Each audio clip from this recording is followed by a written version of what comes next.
The silence in the house used to be a comfortable shawl, thick and warm against the cold of 75 years. Now it was a shroud. I opened the refrigerator and the two magnets, one a lopsided clay dog my granddaughter Clara made when she was 6, the other a faded photo booth strip of my grandson Ben making a ridiculous, wide-mouthed face, and the sight of them didn't bring the usual flutter of nostalgic joy. It brought a chill.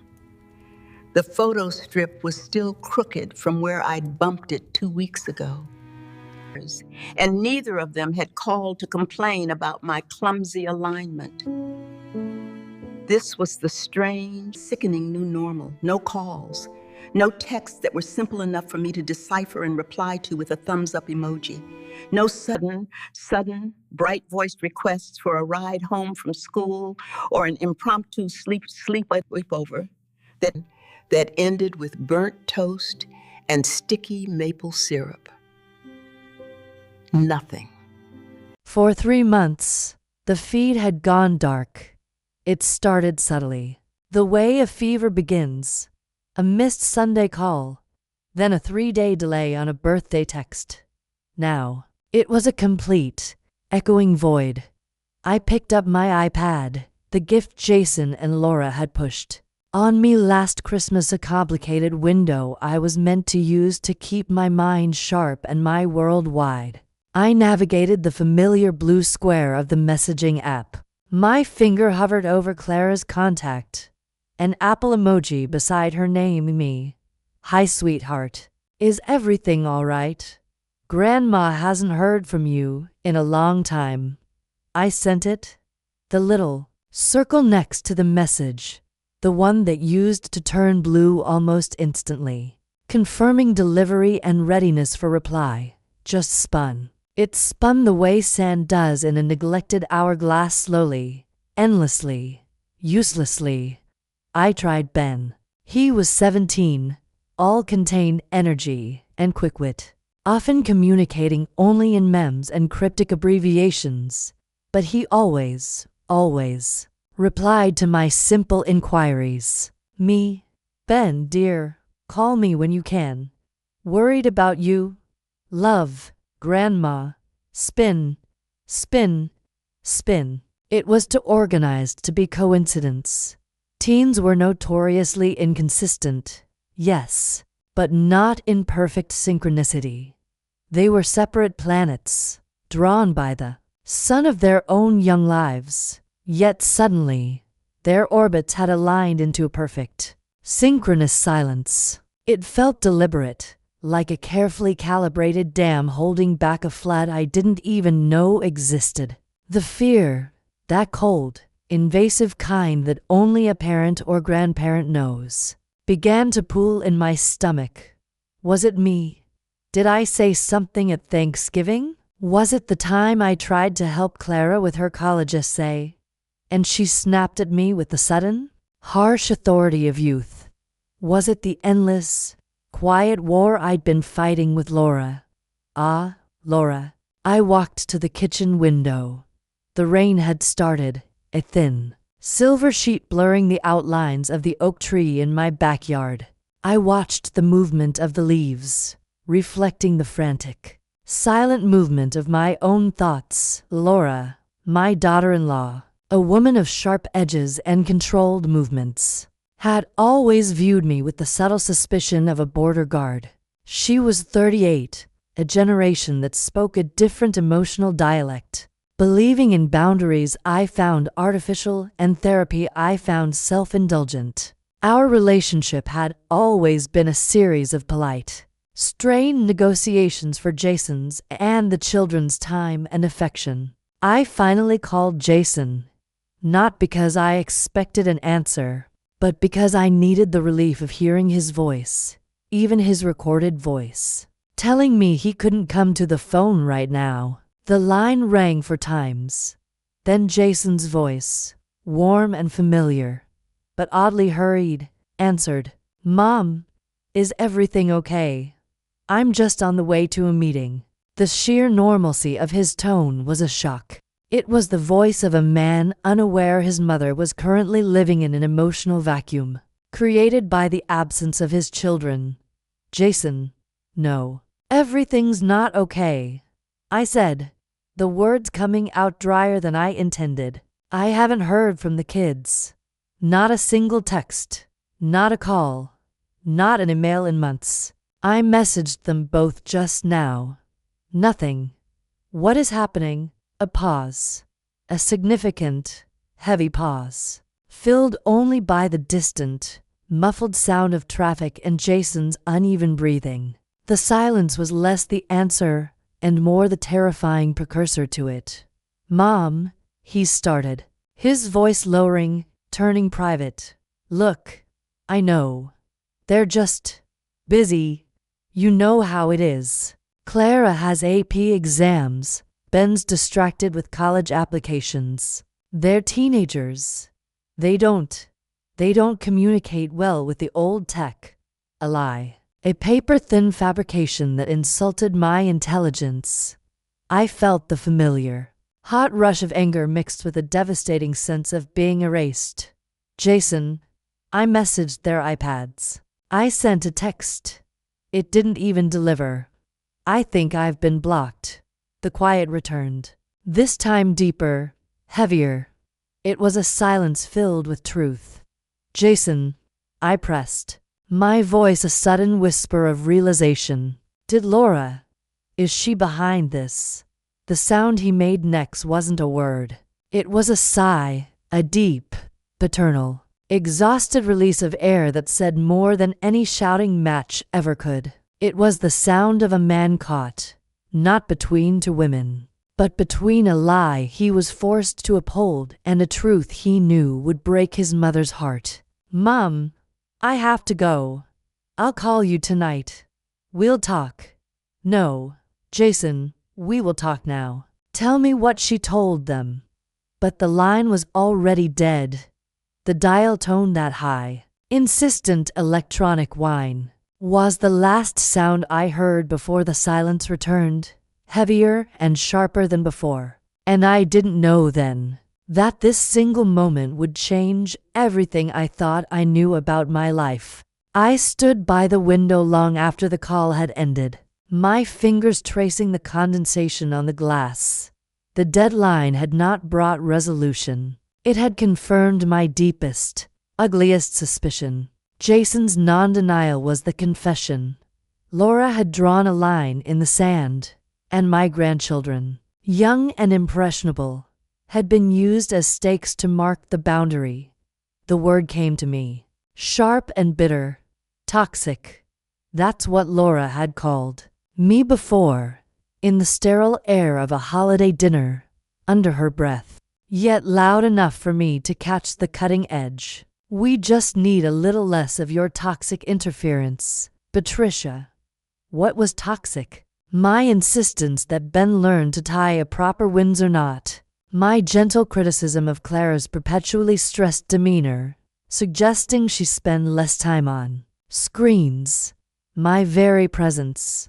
To Laura, who cultivated an image of perfect, controlled domesticity, I was an unpredictable element, an old-world stain on her minimalist, modern life. I walked through my empty living room, the space suddenly feeling vast and cavernous. I thought of the things I had done for Jason, the sacrifices that were never called sacrifices, merely the invisible infrastructure of a mother's life. I remembered the 20 years of weekends spent driving him to soccer games, the sleepless nights nursing ear infections, the way I gave up the thought of going back to school after my husband died, burying that dream under the necessary task of being both mother and father. And for what? To be dismissed, at 75, as an interference, a toxic memory. I felt a surge of adrenaline, not of anger, but of a quiet, furious resolve. I would not allow myself to be quietly erased. I was Patricia Hughes. I had raised a son, survived a recession, and managed to keep a small, independent bookstore afloat for 30 years. I knew how to fight for what was real. The next morning, the sun was bright, but the air felt heavy. I didn't call Jason back. I knew that conversation would be useless, a battle fought with his predictable armor of avoidance and excuses. Laura had him cornered. She was the mistress of the controlled narrative, the quiet manipulator who used the language of emotional health and boundaries to justify plain old selfishness. Instead, I drove to the children's high school. It was a reckless, desperate move, fueled by a grandmother's need to see the faces of the people who had been taken from her. I parked my old sedan a block away, near the grand, Gothic church, where I could see the front gates without being seen. The bell rang, a sudden, jarring peal that released a torrent of adolescence, all kinetic energy, bright backpacks, and the noise of 100 newly freed voices. I saw Ben first, tall, lean, wearing the same dark hoodie he always wore. He was walking with a girl, his head slightly bent, laughing at something she said. He looked happy. That sight, his genuine, unguarded happiness, was a punch to the gut. It was a beautiful, terrible realization. His silence wasn't born of pain or compulsion, but of simple, easy compliance. I saw Clara next. She walked alone, clutching a pile of textbooks, her brow furrowed in concentration. She moved with the isolated focus of a student whose entire identity was tied to academic performance, a trajectory Laura had carefully charted. My hand tightened on the steering wheel. I wanted to call out, to throw open the car door and yell their names, to demand an explanation. But what would that do? Confirm Laura's narrative? Turn me into the crazy, overbearing grandmother she had painted? I watched them disappear, walking into the world that Laura had defined for them, a world where their grandmother was apparently surplus to requirements. I drove home, defeated not by a fight, but by the devastating power of omission. That evening, the silence in my house was absolute. I was preparing a meager dinner soup and half a sandwich when the screen door creaked. Jason was standing on my back porch. He wasn't in his usual expensive suit, but in a worn t-shirt and jeans, looking like the boy who used to sneak into the kitchen late at night for a secret bowl of ice cream. He didn't knock. He just stood there, framed in the doorway, the harsh porch light catching the exhausted lines around his eyes. "Mom," he said, his voice flat. "I'm sorry about the call earlier. I was in a rush." "You weren't in a rush, Jason," I replied, my voice steady, betraying none of the internal turmoil. I didn't turn around. I continued stirring the soup, a theatrical performance of domestic indifference. "You were escaping. Now, close the door. You're letting the cold in." He obeyed. He walked into the kitchen, smelling faintly of office air and something metallic, like worry. "Look, I came over because I know you're upset. The kids are just..." Laura says we need to be very intentional about their emotional bandwidth right now. Senior year, college prep. I finally turned around. My gaze was fixed, steady. I did not raise my voice. I did not plead. I simply stated the cold, hard truth. Laura told them I was toxic, didn't she? The question hung there, suspended in the warm, savory air of the kitchen. Jason flinched. The movement was barely perceptible, a slight tightening of his jaw, a quick, involuntary blink, but it was confirmation nonetheless. It was the visual equivalent of the spinning message wheel. He swallowed hard. "Mom, it's not that simple." She used the word emotionally draining. She said I was an emotionally draining presence in their lives. The kind of presence that needs to be curated out. I finished for him, the words tasting like ash. She used the language of wellness to perform an act of emotional violence. He slumped into a kitchen chair, the sound of the chair scraping against the linoleum loud in the quiet room. He buried his face in his hands. I didn't know what to do, Mom. She makes a very compelling case. She had all these articles, these studies on generational trauma and unhealthy attachment. I just wanted peace, Mom. I wanted the fighting to stop. The fighting, Jason. I asked, setting the wooden spoon down with a soft clack. I haven't raised my voice to that woman in 5 years. You mistook my silent endurance for participation in a war. The tragedy of it, the true, agonizing pain, wasn't Laura's cruelty, but Jason's willful blindness. His need for peace had allowed him to sacrifice his mother. The silence that followed was the sound of a family unit fracturing. It wasn't the dramatic smash of a glass, but the quiet, devastating internal snap of a load-bearing beam. I walked to the table, pulled out the chair opposite Jason, and sat down. My movements were slow, deliberate. I was inhabiting the role of the judge now, waiting for the defense that would never come. Tell me, Jason, I said, my voice low. How did she do it? Did she take their phones? Did she sit them down and read them a policy statement on my toxicity? Jason rubbed the back of his neck, a nervous habit from his childhood. He looked older than 42. The stress of being caught between two irreconcilable forces had etched itself onto his face. It wasn't that theatrical, Mom. It was a campaign. Consistent, quiet. She didn't ban you. She managed you. She started with Ben, the easiest target. She showed him a text you sent once, about his future, you know. The one where you asked if he was really sure about dropping physics. I nodded, the memory stinging. It was a normal, worried grandmother's question. She framed it as control. Jason continued, his voice heavy with self-loathing. She showed him articles about covert emotional manipulation, parents who use guilt to maintain power. She told him that his peace, his path, depended on setting firm boundaries, and that she, Laura, was just protecting him.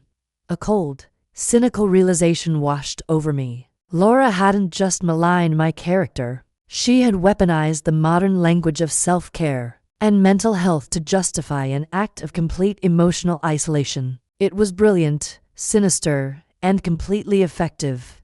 And Clara?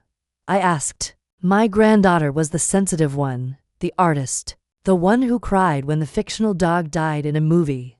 Clara. That was different, Jason mumbled. Laura played the victim there. She told Clara that your passive aggression toward her, Laura, was hurting the stability of the family. She convinced Clara that by supporting her in this boundary setting, Clara was actually protecting her father, protecting the home. It was a loyalty test, Mom. A terrible, silent loyalty test. I looked at my son. He was a successful architect, a man who built towering structures of glass and steel. Yet he had allowed the simple, fragile structure of his own family to be dismantled by a woman whose greatest talent was sophisticated emotional deceit. And you, I said, the words barely a breath. You stood by and watched her recruit your own children against the woman who raised you. You allowed her to dismantle my entire legacy in their lives, the stories, the memories, the unconditional love, and replace it with the lie of my toxicity. Jason didn't meet my eyes. I'm sorry, Mom. I was weak. I was tired of the coldness in the house. I was terrified of losing Laura. I thought I could manage it, that I could be the buffer. But I just ended up being the wall. His confession was too little, too late. It was the sound of a truth revealed not out of courage, but out of exhaustion. Go home, Jason, I said, pushing my chair back. I don't need your apology now. I need your absence. You've given me something far more valuable than your attention tonight. You've given me clarity. He looked up, startled, his eyes wet. He tried to reach for my hand, but I pulled it away instinctively. What do I do, Mom? He pleaded, rising from the chair. I can fix this. I can tell them the truth. No, I replied, standing straight, my spine suddenly rigid. You can't. Not yet. If you try to force the truth now, it will only confirm Laura's narrative that I am the dramatic, controlling factor. The children will retreat further into her manufactured safety. Then what? I looked around my quiet kitchen, at the lopsided clay dog on the fridge, and knew what I had to do. I had to let the lie run its course. I had to let Laura's perfect, suffocating control reach its natural, inevitable peak. I am going to become silent, Jason. I am going to disappear. Tell Laura you and I fought, that I accepted her narrative and agreed to step back. Tell her I found my peace. He looked confused, betrayed. You're just going to give up? No, Jason. I am going to wait for the tipping point. I watched him walk out the back door. He hesitated on the steps, a shadow against the night. He looked like a man who had finally been granted the peace he craved, only to discover that it felt exactly like isolation. The silence in the house, once again, was absolute.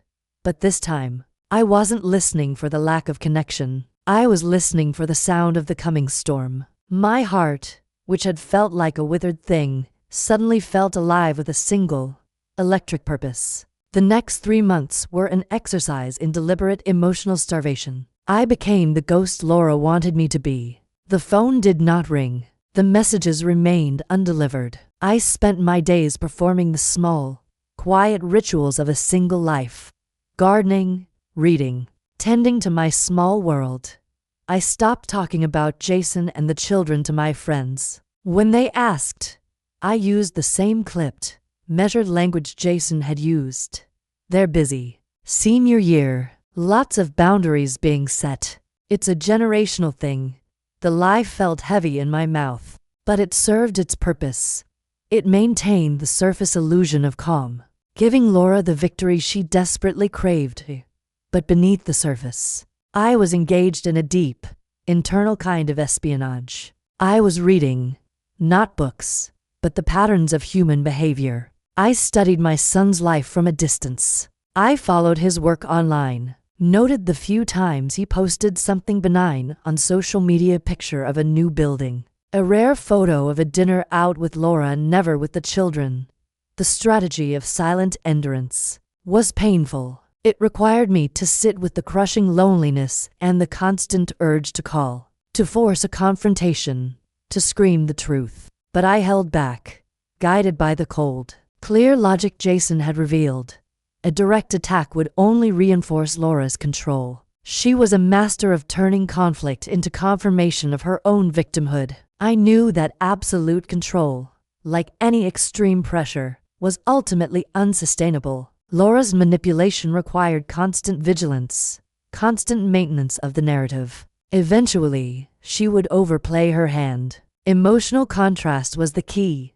Her cold, calculated control versus the warmth of the real connection she had severed. The void she created would eventually be noticed by the people it was meant to protect. One afternoon, I was weeding the front flower bed, a therapeutic task that allowed me to feel productive. While my inner world was in chaos, a dark blue sedan slowed down, hesitated, and then sped away. It was Ben's friend, Marcus, driving. A small, almost insignificant detail, but it was a sign of surveillance. Ben was close enough to my house to drive by, yet still couldn't stop. The control was clearly extending past the digital world and into the physical. 2 weeks later, the shift began. It wasn't a call or a visit, but a package left on my porch, a heavy, rectangular box wrapped in brown paper. There was no sender's name, only my address scrawled in an unfamiliar hand. I brought it inside, my heart thumping a quick, irregular rhythm against my ribs. I cut the tape carefully and opened the box. Inside, nested in tissue paper, was a first edition copy of The Old Man and the Sea. Inside the front cover, there was a single, tiny, almost invisible pencil mark.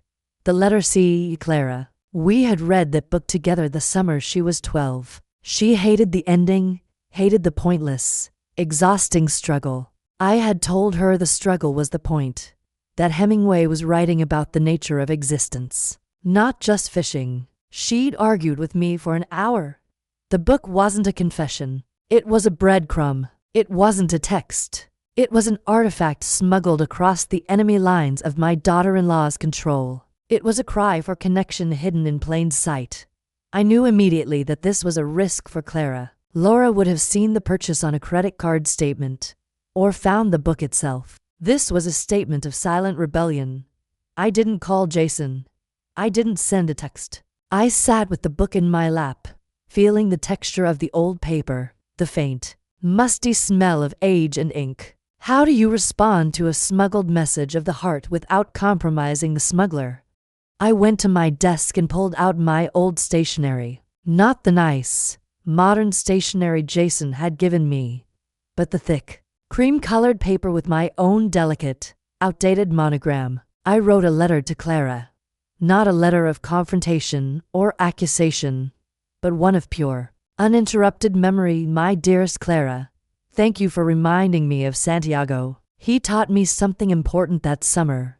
Endurance is not about winning the fight, but about knowing who you are when you lose everything but your own will. The struggle is the point. I've been thinking about the day we found that old photograph of your grandfather fishing. Remember? You made me tell you the story of how he lost his favorite lure to a massive bass in Lake Placid. And you told me he wasn't a loser, just a man who had faced a worthy opponent. I am attaching a bookmark I made years ago. It has a pressed purple pansy, the kind that grows wild in the woods behind your old house. Your father gave me a bouquet of them when he was 7. He said they were a thinking of you flower. Just thinking of you, sweetheart, love, Grandma. I didn't mail it to Jason's house. I sent it to the only address I knew Laura couldn't control. The school library. I knew Clara worked there 3 afternoons a week. I used an anonymous, old-fashioned stamp and a handwritten address. It was a risk. But the connection, the tiny ember of hope, was too precious to ignore. My silence had created a void, and now my granddaughter was bravely attempting to fill it. The game had shifted. I was no longer waiting for the storm. I was quietly, secretly supplying the tinder. The reply, when it came, wasn't addressed to me. It was addressed to the world. 2 weeks after I mailed the letter, I saw a post on the school's online literary magazine, an essay, anonymously published, titled The Quiet Life of Old Men and Seas.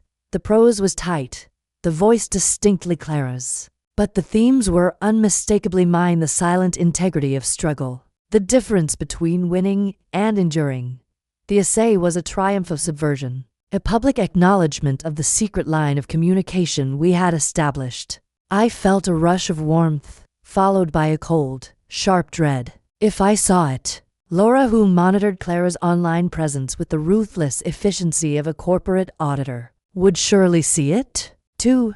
I waited for the reprisal, the sudden, furious phone call from Jason, the escalation that would confirm the next phase of the conflict. But the reprisal didn't come. Instead, an unrelated, external crisis provided the necessary shock to the system. It began with a dizzy spell. I was reaching for a bottle of sherry on a high shelf when the kitchen tilted sideways. The world dissolved into a blinding white flash, followed by a dull, crushing pain in my side as I hit the floor. It was my neighbor, Mrs. Henderson, who found me an hour later. She had come over to borrow my special garden clippers. The next few days were a blur of cold white rooms, the incessant beeping of machines, and the strange, metallic taste of hospital air. Diagnosis: a serious bout of pneumonia, exacerbated by a pre-existing, silent heart issue. The kind of illness that, at 75, doesn't wait for permission.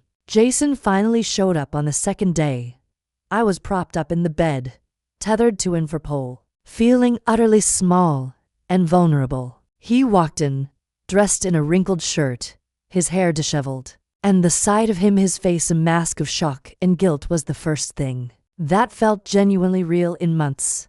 He rushed to the bedside, his movements clumsy. "Mom, why didn't anyone call me?" Mrs. Henderson said she'd been trying to get a hold of me since yesterday. "I only just checked my work email.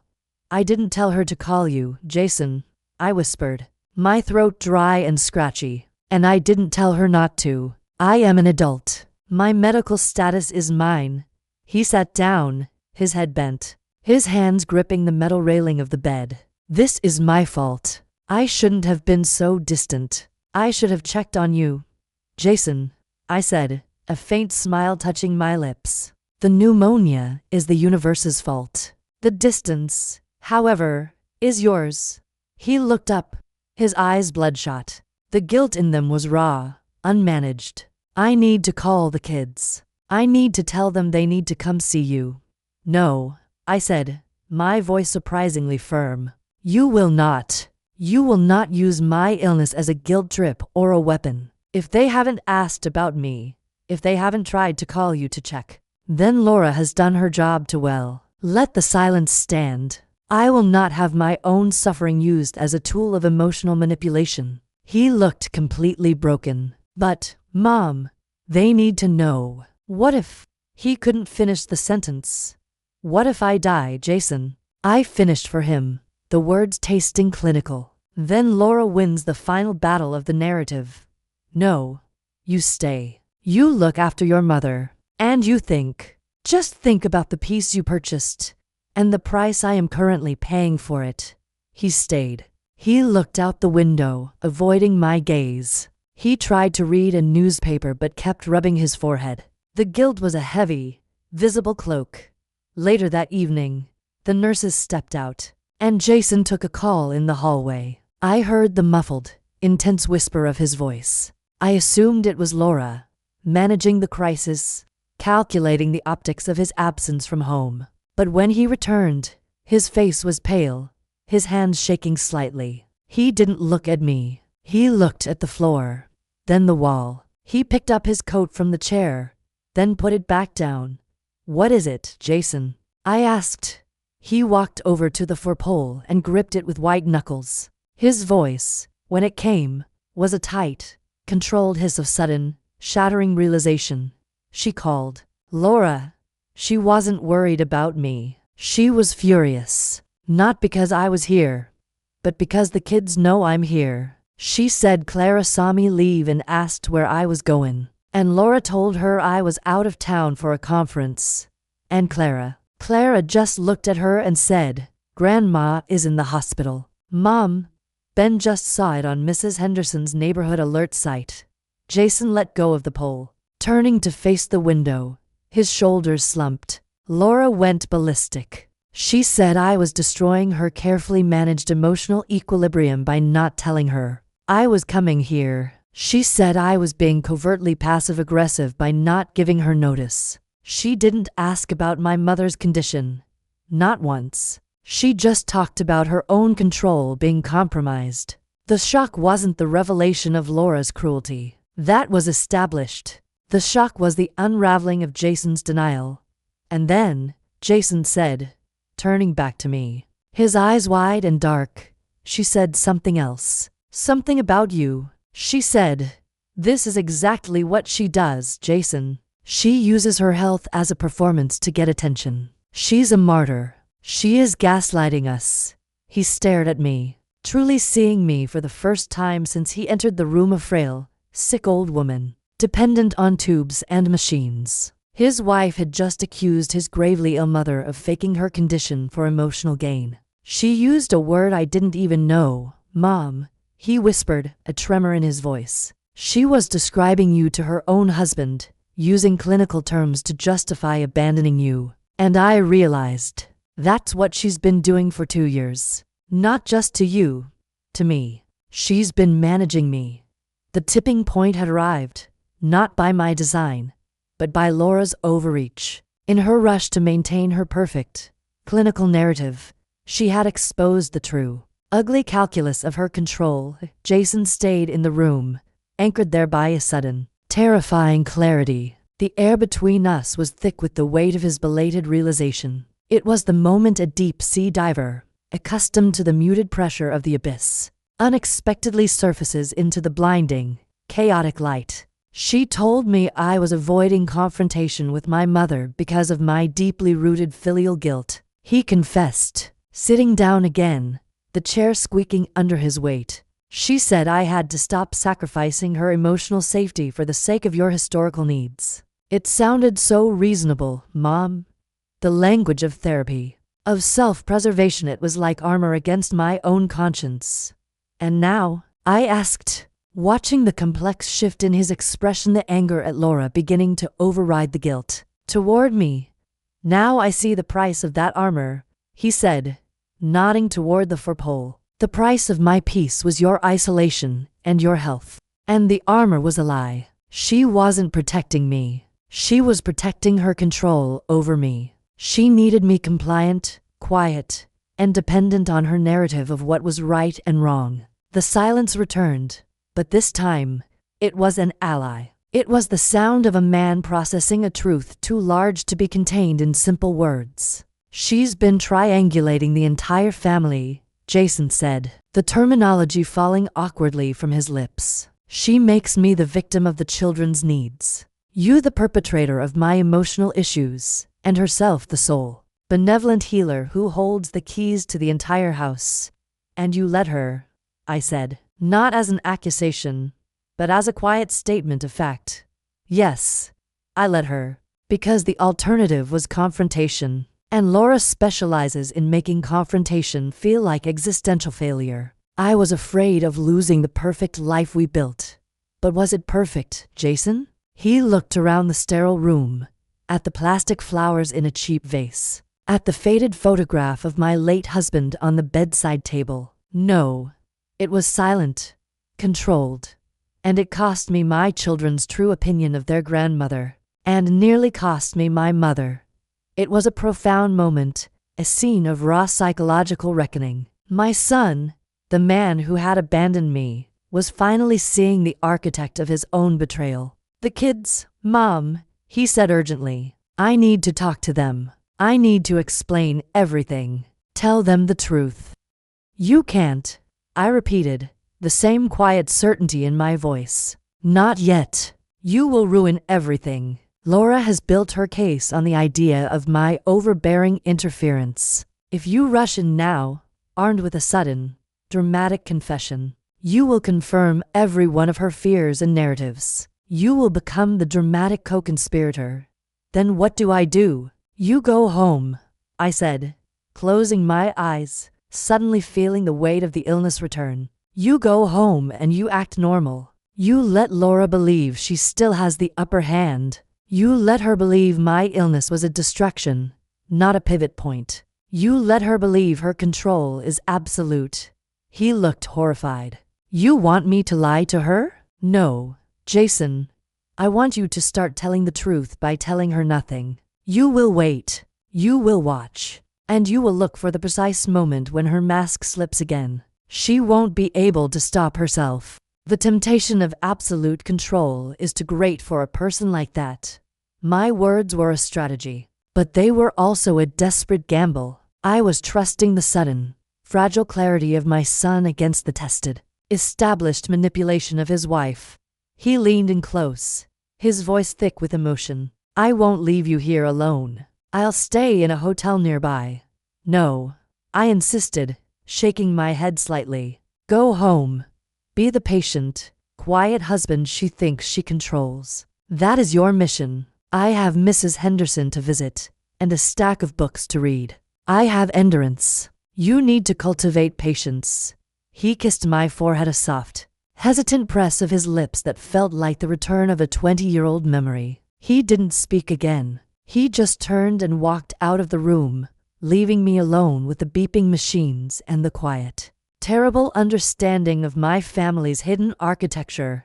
I lay back against the hospital pillows. My body was weak, but my mind was sharp, finally free of the burden of self-doubt. Laura's greatest mistake wasn't isolating me. It was isolating Jason within his own home, making him a soldier of her manufactured peace. The armor was broken. Now, the battle for truth could finally begin.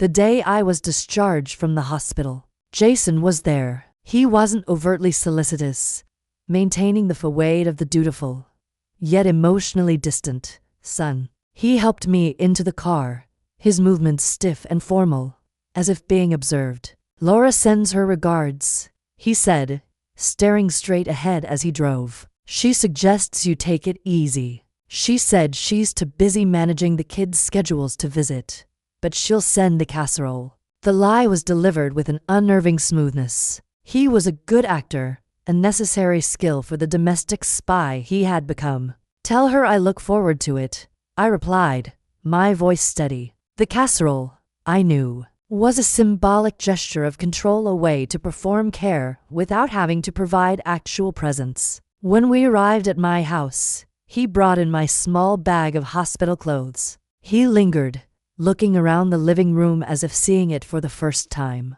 I need to leave soon, Mom, he said quietly. Laura's tracking my phone. I told her I was running errands. Then run them, I replied, watching him. But leave the door open, Jason. Literally and figuratively.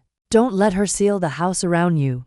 Before he left, he leaned down and said, his voice a quick, low murmur, she's worried about the kids' phones. She thinks they're using a burner app.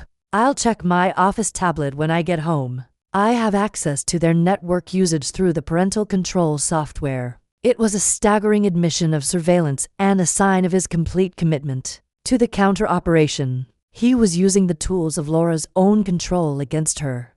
For the next few weeks, I settled into my recovery, a slow, patient process that required me to embrace vulnerability. I relied on Mrs. Henderson for groceries and kept my phone on silent, resisting the urge to check for the messages that wouldn't come. My true connection was the stack of old, cream-colored stationery I kept hidden in my desk.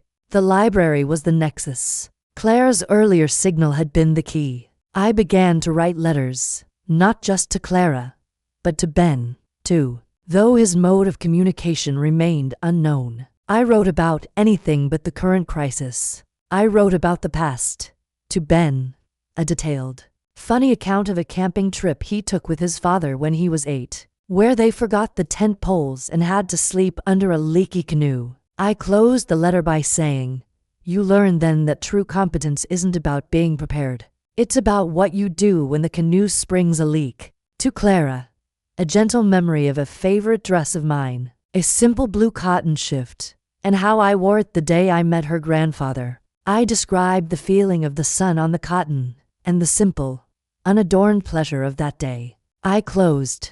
Sentiment is not weakness, sweetheart. It is the thread that keeps the pattern of your life together. I mailed the letters to the school library, addressed simply to Clara Hughes, work study, and Ben Hughes. C.O. Library. The risk was immense, but the physical act of writing, of sending my actual, tangible voice into the world, was a profound act of faith that the genuine emotion, the authentic love, would bypass the sophisticated firewalls of Laura's manipulation. I waited, and then, one damp afternoon, Mrs. Henderson brought in the mail and placed it on my table. Tucked between a pharmacy advertisement and a utility bill was a single, small, heavy envelope. It wasn't the cream stationery. It was a dark, plain envelope, and the address was typed on a label.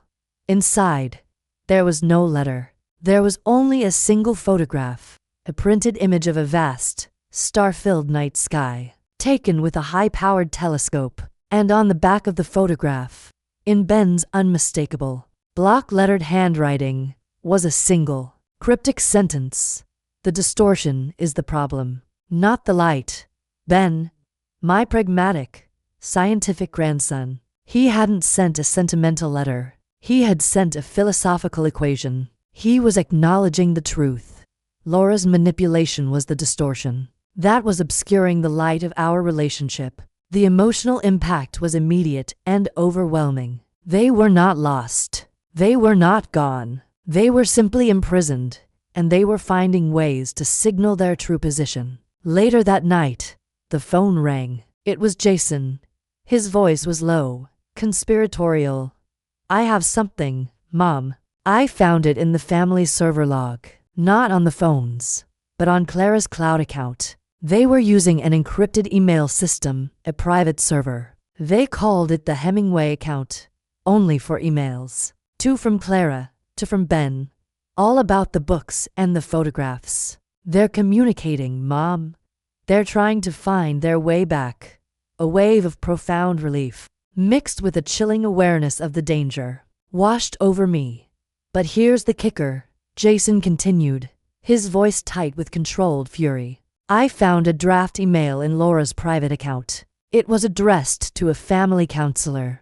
She was planning to schedule an intervention to formalize the boundaries by claiming that my mother's health crisis was a sign of unhealthy attachment and dependence, and that I, Jason, was codependent and needed to be protected from your demands.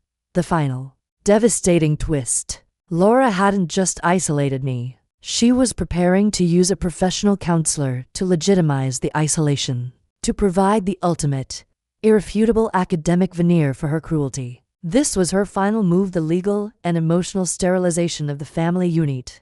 Jason, I said, my heart pounding, you have to stop her. I will, he replied, the anger now cold and purposeful. But I won't stop her with a confrontation. I will stop her with truth. I am coming over tomorrow morning, Mom. I am bringing a box of documents. And you and I are going to finally connect the dots.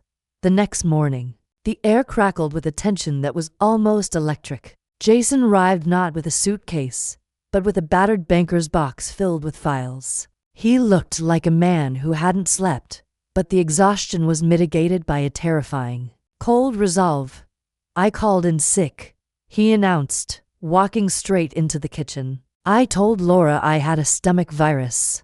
She didn't ask me to see a doctor. She just said, good.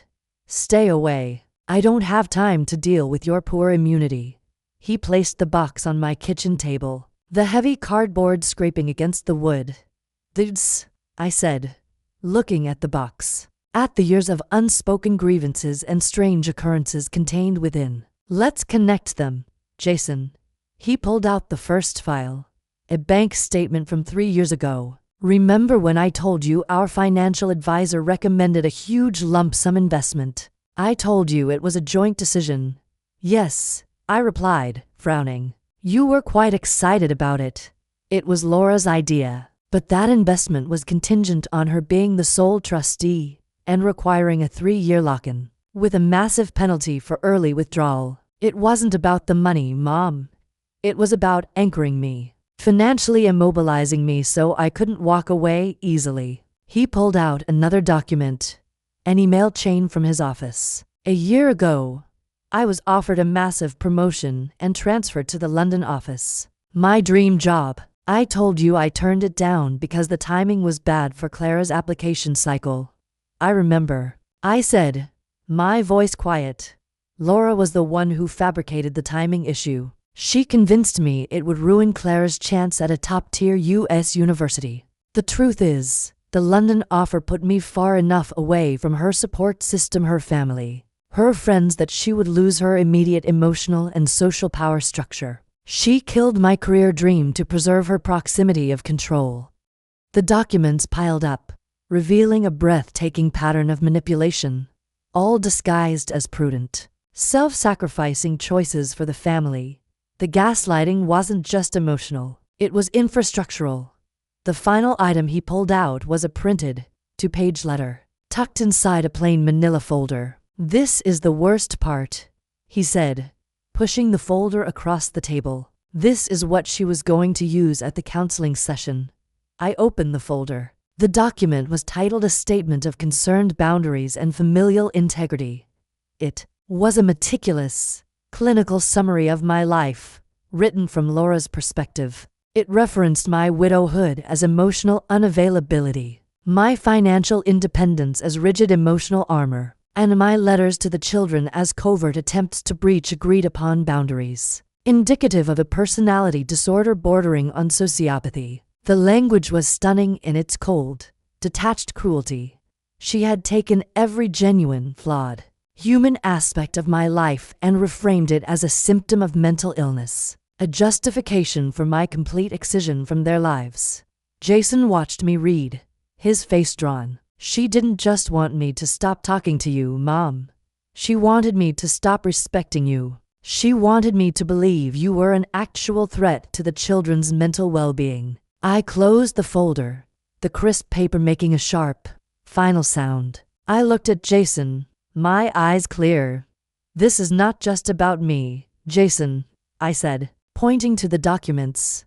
This is about your life.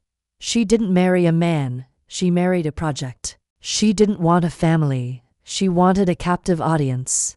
He nodded slowly. I know. The peace I craved. It was the silence of a prison cell. And I was the jailer and the inmate. So, what is the plan? I asked. Confrontation is still out of the question. She will simply produce this document and the counselor's testimony, and paint you as the delusional husband protecting his unstable mother. I have a better idea, Jason said, a dangerous flicker of intelligence in his eyes. I spoke to my own lawyer this morning. We are going to expose the financial and career manipulations first. This documentation proves she acted in bad faith, violating fiduciary duty and professional opportunities. That puts her on the defensive, financially and legally. It breaks her armor of the dutiful, self-sacrificing wife. And the children? I pressed. That is the real battle, Jason. The children, he said, finally looking relieved. They already know more than we think. Clara sent me an email this morning, on the Hemingway account. She saw the counselor's appointment confirmation on the family calendar. She wrote, Dad, why is Mom taking us to a stranger to talk about Grandma? I don't need a stranger.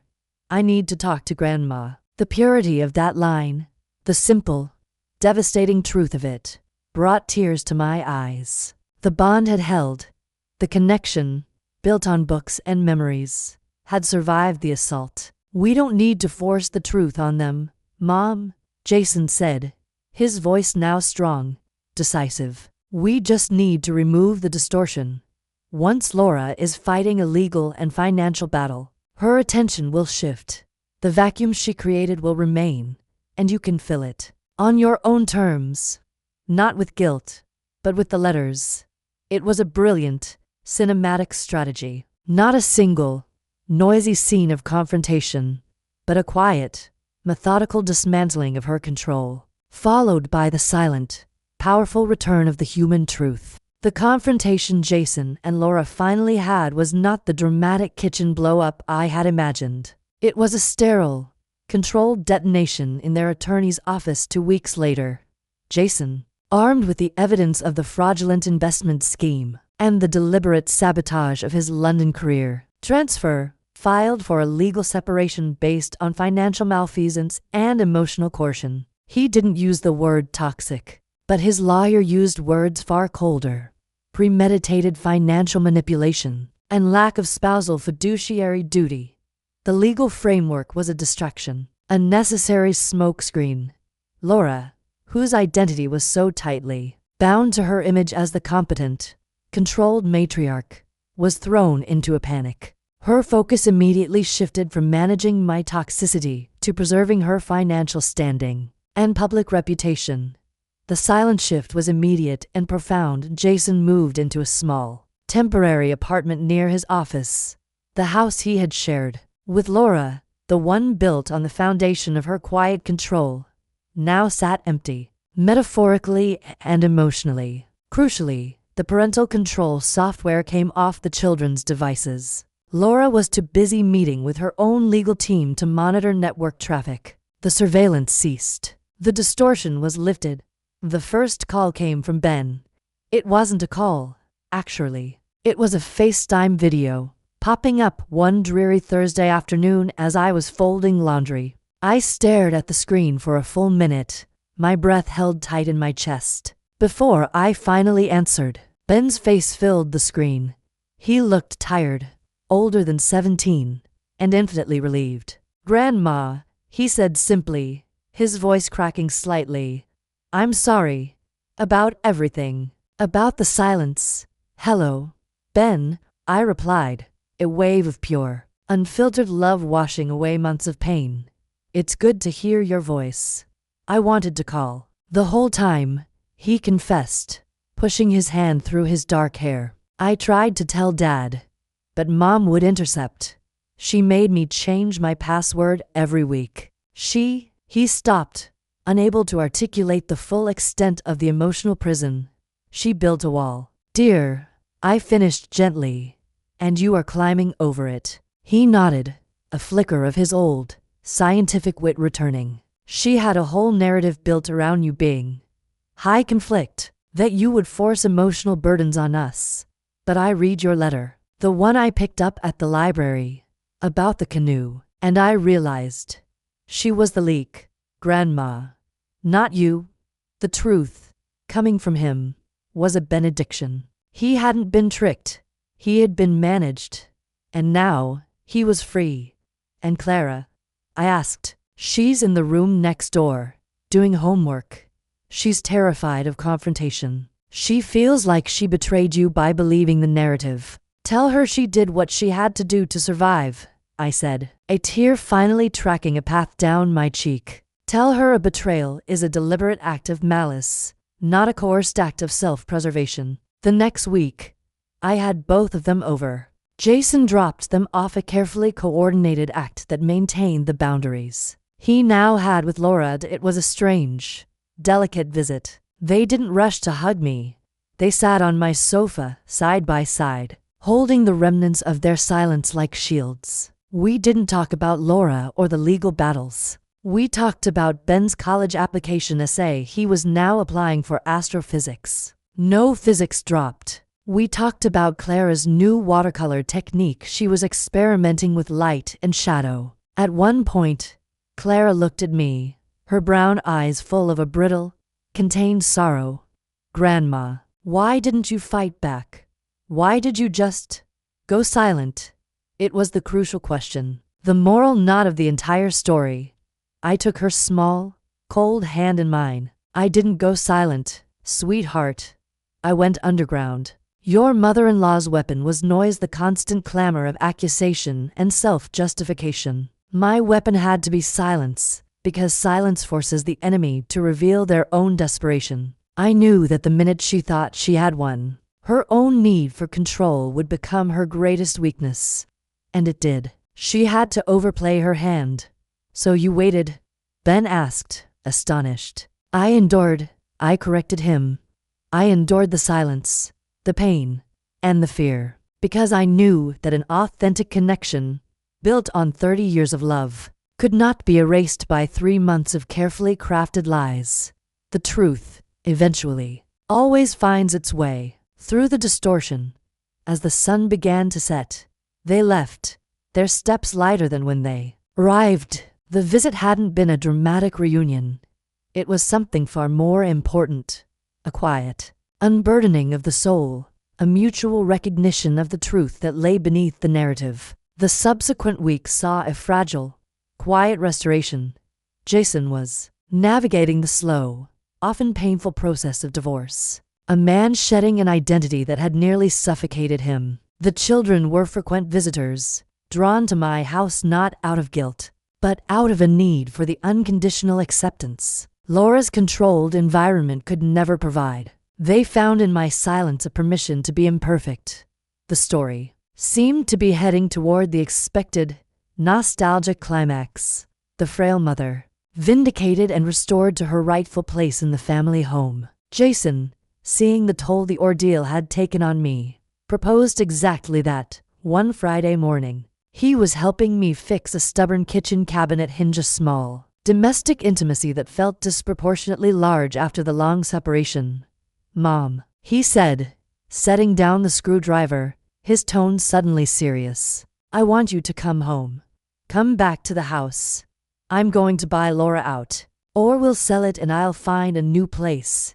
Either way, I want you to move in with us. I can hire a caretaker, but I want you there. I want to spend whatever time we have left together. It was the apology, the resolution, the grand gesture I had subconsciously longed for months. It was the cinematic ending where the prodigal son finally takes his mother home. But the moment he said it, I felt a sharp, internal recoil. I looked around my small, sun-drenched kitchen, at my worn, comfortable chair by the window, at the garden outside, messy and vibrant, completely under my own care. I thought of the years I had spent here, building a life that was independent, small, and utterly mine. "Thank you, Jason," I said, my voice gentle but firm. "It is the most genuine, loving thing you have said to me in years." "But my answer is no." He looked genuinely stunned. "No? But why? You were so sick. And the kids need you. I need you. The children need their grandmother to be whole, Jason. Not to be a dependent artifact in their father's new life," I explained, sitting down at the kitchen table. "And you need your mother to be an inspiration for your own independence, not a new burden to replace the old one." He frowned, hurt etching his features. "You're punishing me, aren't you? You're not forgiving me." "No, dear. I have already forgiven you." "Forgiveness is not about forgetting. It is about releasing you from the responsibility of my happiness. This decision is not about you. It is about me."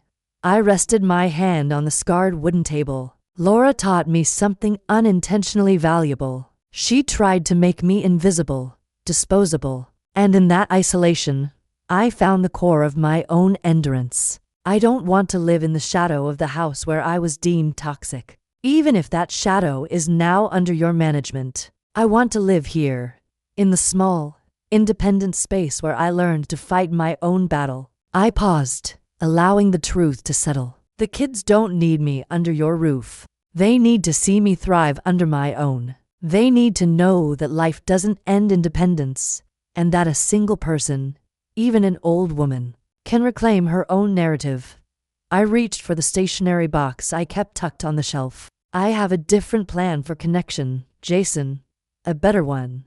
"What plan?" "The letters," I said, taking out the thick, cream paper. "I'm not going to stop writing them, and I am not going to stop sending them to the library. I am going to write them weekly, not just during a crisis, but for the rest of their lives. Letters about love, about life, about hard choices. My actual, physical voice, chronicling the truth of our humanity, beyond the noise of the digital world." I looked at him, smiling. "They will have a physical record of the quiet, enduring love that their mother-in-law tried to erase. A silent legacy, something they can hold in their hands long after I am gone. No manipulation, no guilt, just truth." Jason finally understood. His face softened, the realization sinking in. His mother wasn't just surviving. She was choosing her own transcendence. "You're amazing, Mom," he whispered. "I'm just human, Jason, and I choose to be an unburdened human." He leaned in and hugged me. A long, genuine embrace that didn't feel like a son making up for lost time, but two adults finally meeting on equal, truthful ground. The kitchen cabinet hinge was left untouched. The silence that followed was not the absence of love, but the presence of peace. The following year passed with a steady, peaceful rhythm. Laura and Jason's divorce was finalized, a quiet, financially mediated affair that kept the cruelty out of the public eye. Jason was lighter, free of the crippling burden of maintaining a fiction. He was a good father, finally, because he was no longer a compliant husband. The children, Clara and Ben, flourished. Clara, now in her final year of high school, applied to colleges across the country, a defiant rejection of the local, controlled trajectory Laura had mapped out for her. Ben, now fully immersed in his college applications, used the stargazing photograph he had sent me as the cover image for his portfolio. The metaphor of the distortion and the light had become his guiding principle. I, too, maintained my independence, my quiet, sovereign life. I saw Jason, Clara, and Ben regularly, but they were visits of choice, not obligation. The emotional currency we traded was genuine, but my true work, the work of the silent legacy, continued on the cream-colored stationery. I wrote the letters every Sunday morning. They were not chatty, conversational updates. They were philosophical missives, observations, and deep dives into the messy, beautiful reality of being human. I was giving them the instruction manual for the soul that Laura had tried to hide to Clara. Before her first college interview, you will feel the urge to present the perfect version of yourself. Resist it. Show them the crack, the flaw, the thing you had to fight for. Authenticity is the only currency that retains its value, sweetheart. The cracks are where the light gets in. To Ben, after he failed his first big chemistry midterm, failure is not an event, but a process. It is the kiln in which we are hardened. Laura taught you to fear a loss of control. I am teaching you to embrace the beautiful, messy uncertainty of existence. Your greatest lessons will be written in the margins of your mistakes. I mailed them, still, to the library. The quiet, anachronistic ritual of the handwritten, stamped letter. It was a rebuke to the instantaneous, ephemeral noise of the digital world. It was something physical, something that required effort to receive and effort to keep. I knew the letters were being read, cherished, and kept. One afternoon, Clara came over, sitting on the edge of my sofa, holding a folded piece of my stationery. "Grandma," she said, her voice soft. "I brought something." She unfolded the paper. It was my letter about the Windsor knot, the one I had sent to Ben years ago, before the silence. The edges were worn, refolded many times. "He carries it with him," Clara said, "in his wallet. He says it reminds him of the difference between a practical truth and an emotional one. Mom made him believe that your help was an emotional trap. He says the knot reminds him that you just wanted him to have one more tool to deal with the world." The simplicity of the observation was a profound validation of my entire, agonizing strategy. The truth, delivered without noise or drama, had found its permanent home in their hearts. A year later, Ben was accepted into his dream college, 10 states away. We had a small dinner before he left. Just Jason, the children, and me. No Laura. The evening was light, filled with a gentle, profound sense of earned joy. Before he left, Ben came to my chair and stood before me. He didn't hug me immediately. He reached into his duffel bag and pulled out a small, worn, leather-bound journal. "This is for you, Grandma," he said, handing it to me. "I started it the day I saw your letter about the canoe. It's a record, not of the fight, but of the endurance. It's all the letters you wrote to us, copied in my own hand. It's my connection. I don't need to carry the piece of paper. I carry the entire book." The weight of the journal in my hands was staggering. It wasn't a book of my past. It was a book of their future, edited by their own hands. It was the ultimate, defiant statement against Laura's attempt to erase me. I looked at him, tears welling, not of sorrow, but of a quiet, overwhelming triumph. "Thank you, Ben. This is the greatest gift a grandmother could receive." He finally hugged me, a full, solid, 18-year-old hug that lifted the last, stubborn weight of loneliness from my shoulders. I watched him and Jason drive away into the deepening twilight. The house was silent again, but the silence was now full of the echoing resonance of their true, living voices. I walked to the window and looked out at the familiar, untamed garden. I picked up Ben's journal, running my fingers over the worn leather. The story was over. The battle for the family narrative had been won, not with a roar, but with a whisper. The emotional punchline wasn't the reunion, or the apology, or the vindication. It was the refusal, the choice of independence over dependence, of silent truth over dramatic noise. The final, lasting lesson lay in the quiet resolution I had found in the depths of my isolation. You cannot force a person to see the truth, but you can live your life in a way that makes their lies unbearable.